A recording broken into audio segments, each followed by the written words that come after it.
Now, I want to share with you all my first initial reactions to the new Byredo fragrance. And that's right, I said Byredo because that's how it's pronounced. I didn't realize that. I've been saying Byredo for so long. But it's Byredo, and guys, Byredo kills because this right here is beautiful. It's called Desert Dawn.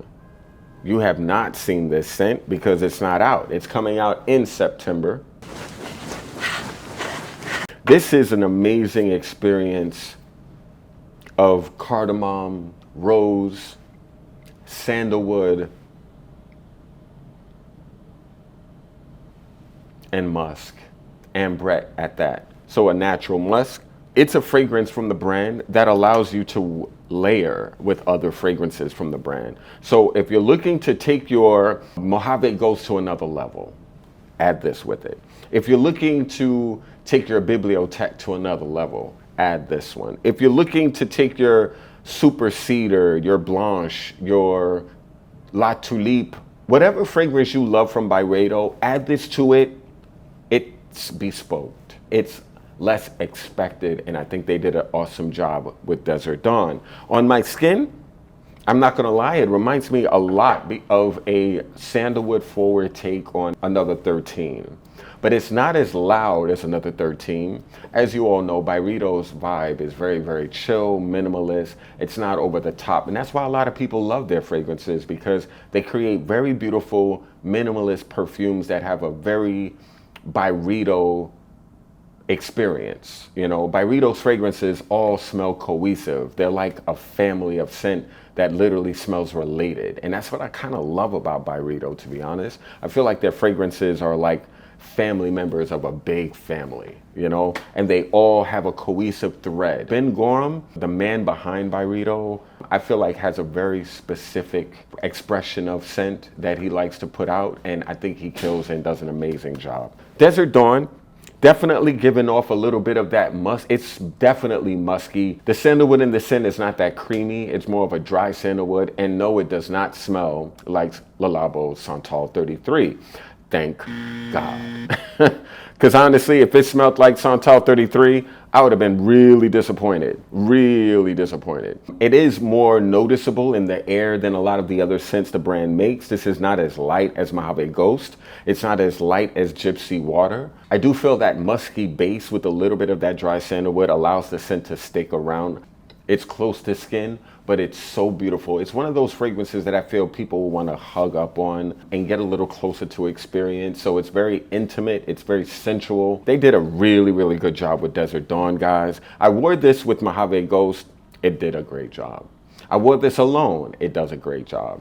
But yeah, man, oh man, Desert Dawn to me is really beautiful. Very niche, very Byredo. Go off Byredo. I kind of slept on Byredo for a long time, and I feel like I do that to a lot of brands that get a lot of positive reactions. I find that when you're popular, I kind of go the other way. Because when a brand is really, really popular and well loved, and boy does Byredo have a cult following. When a brand is this loved and this popular, I tend to steer clear, but I've been really, really exposing my nose to Byredo fragrances. And of course I owned a couple. I've owned Bal d'Afrique in my life.